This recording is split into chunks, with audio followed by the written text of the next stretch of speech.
Picture this. You're at the mall in 2010, clutching your iced coffee, walking past Abercrombie's musky fog, and then bam, you see it. That glowing yellow logo, Forever 21, bright, bold, full of $5 graphic tees and skinny jeans that felt like they were stitched with autism. But today, that same space is probably a spirit Halloween. So what happened to Forever 21? How did a fashion empire go from mall royalty to filing for bankruptcy? Let's dive into the rise and fall of Forever 21. Forever 21 didn't start out as a global fashion brand. It began with a 900 square foot store in Los Angeles in 1984. Back then, it was called Fashion 21 and it catered mostly to Korean American customers in the LA area. The founders, Do-won and Jin-Soo Chang, were Korean immigrants who arrived in the US just a few years earlier. With limited English and no retail experience, they turned $11,000 in savings into a business that made $700,000 in sales during its first year. Not bad, huh? Eventually, they changed their name to Forever 21, an aspirational brand that screamed youth in giant yellow bags. But this wasn't just about clothes. It was about selling the dream of being young and stylish forever. And customers were eating it up. Forever 21 nailed a fast fashion model before it was cool or controversial. But they could get styles from sketch to shelf in weeks, sometimes even faster. If a celebrity wore something on a Tuesday, you could find a knockoff in Forever 21 by the weekend. Teens and young adults loved the constant refresh of trendy styles and super low prices. $3 tank tops, $8 jeans, you could walk in with $20 and walk out with a whole new outfit and a sense of identity. By the 2000s, Forever 21 was printing money. They expanded into massive two-story locations, opened hundreds of stores worldwide, and even launched spin-offs. At one point, they were opening a new store every single day. That's like buying extra large pizza and deciding to open a pizza place on every street corner, which, as we'll see, isn't exactly a sustainable plan. Here's where things started unraveling. First, the overexpansion. Forever 21 grew way too fast. They opened stores in international markets without fully understanding local cultures or consumer behavior. Stores in countries like China, the UK, and India failed to gain traction and many had to close. Second, the competition. Brands like H&M, Zara, and later online giants like Fashion Nova and Shein started eating into their turf. These competitors were faster, cheaper, and more digitally savvy.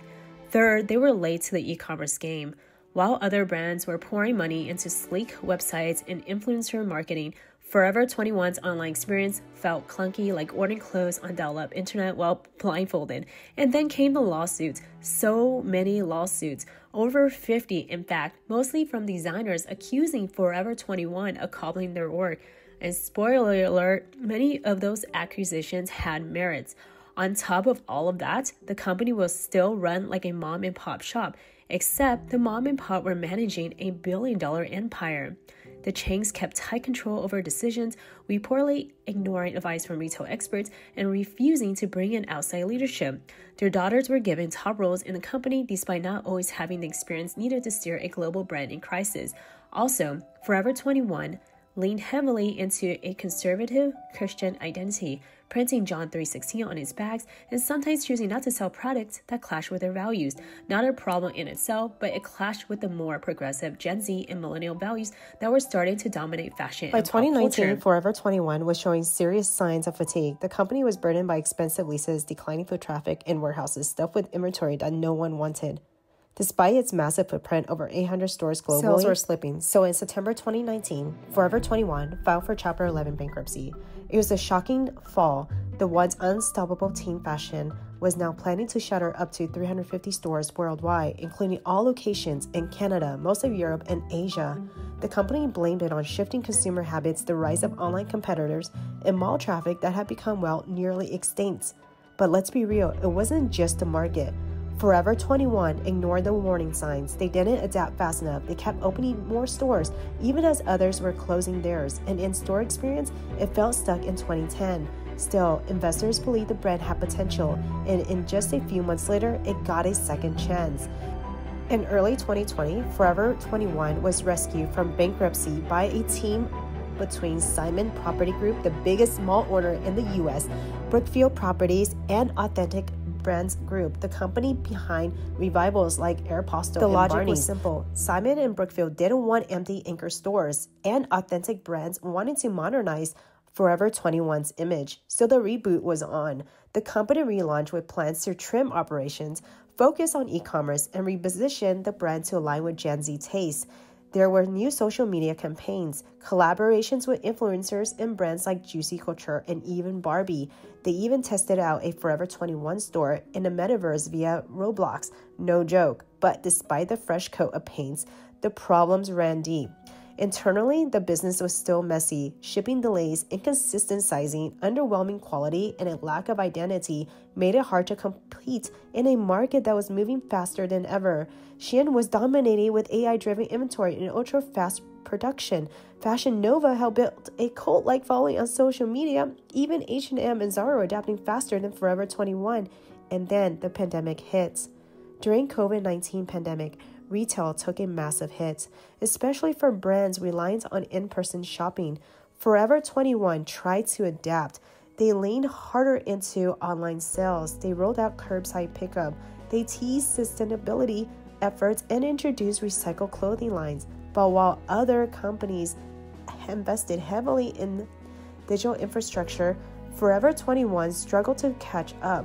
Their websites and mobile experience remained clunky. Returns were difficult. Customer complaints stacked up. Meanwhile, consumer behavior had changed permanently. People were shopping less, demanding more transparency, and choosing brands that aligned with their values. In March 2025, the headlines dropped. Forever 21 files for bankruptcy. Again, Chapter 11, Part 2. This time, the stakes were even higher. The company announced plans to close all 350 of its remaining U.S. stores. That's it. The physical Forever 21 experience, the giant storefronts, the massive yellow bags is coming to an end in the United States. So what pushed them over the edge? The rise of ultra-fast fashion was a major factor. Brands like Shein and Temu completely outpaced Forever 21 in cost, speed, and relevance. These companies also exploited trade loopholes that allowed them to ship cheap goods to U.S. consumers without paying tariffs. Forever 21 simply couldn't compete with $5 dresses that arrived in 3 days from halfway across the globe. Even their buyers admitted they couldn't match the pricing, speed, or trend agility of these newcomers. Authentic Brands, the current owner, tried to find a buyer to keep the U.S. stores alive, but no deal ever came. No third reboots. So, is Forever 21 gone for good? Not quite. While U.S. stores are shutting down, Forever21.com is staying online, and the brand will continue operations in select international markets. Authentic Brands Group says they're exploring licensing deals and new global partnerships. That means you might still see Forever 21 online or at a shop in Latin America, Asia, or in the Middle East. But the golden era, that's over. So what's the lesson here?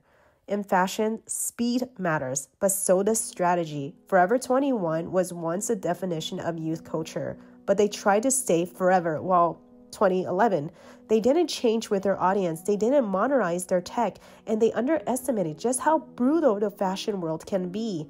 What worked in the age of malls couldn't survive the age of TikTok.